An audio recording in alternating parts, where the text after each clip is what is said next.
embarked on a research expedition into the vast and unrelenting Arctic tundra. His goal was to study the effects of extreme cold on the ecosystem, but what he discovered transcended the boundaries of natural science. The expedition team established a remote campsite on the frozen landscape, miles away from civilization. The first few days went by without incident, with Simon and his team collecting samples and data.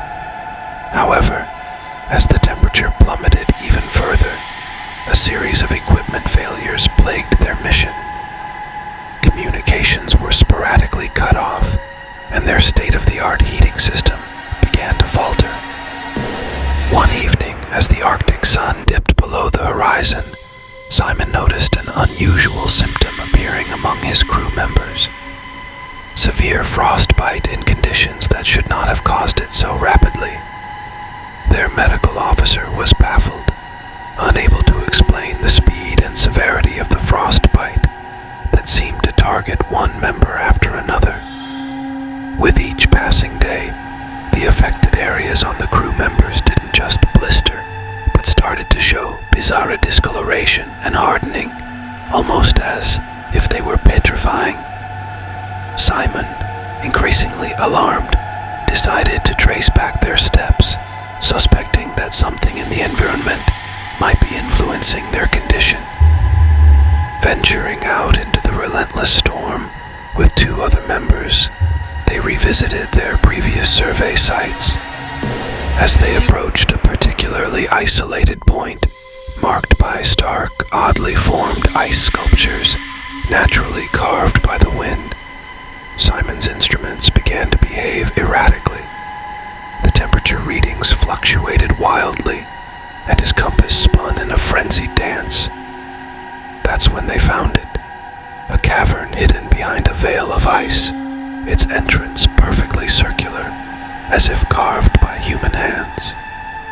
Compelled by a mix of scientific curiosity and pressing urgency, they entered, hoping to find a natural phenomenon responsible for their equipment and health woes. Inside, the cavern walls were lined with crystals that emitted a faint, pulsating light. The air was unnaturally warm, and the ice underfoot felt alive, almost breathing. Drawn deeper into the cavern, they came upon a chamber where the walls were etched with unknown symbols that shimmered with the same pulsating light as the crystals. The realization hit Simon like a punch to the chest.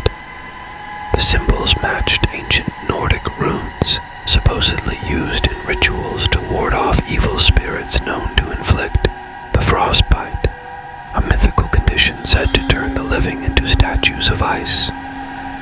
Before they could retreat, a low hum began to fill the chamber, and the temperature dropped precipitously.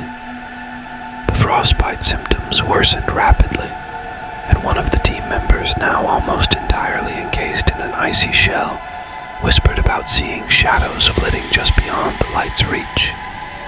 Simon, horrified, realized they had stumbled upon something ancient and malevolent, something that did not belong in the world of the living. With their remaining strength, Simon and the last unaffected crew member dragged their comrades back to the camp. They called for an emergency evacuation, a difficult and risky operation, during which one of the frozen team members shattered, leaving nothing but crystal fragments behind. Once back in civilization, Simon struggled to explain the event scientifically. The frostbite afflicted his mind as much as it had their bodies, leaving him haunted by nightmares of being trapped in ice, of shadows moving just beyond the light, whispering in a forgotten tongue. As spring approached and the ice began to melt, Simon knew he would never return to the Arctic. But sometimes, in the dead of a cold night, he would peer out his window and see the frost forming strange, pulsating symbols on the glass, a chilling reminder of what lies hidden beneath the ice, waiting for the next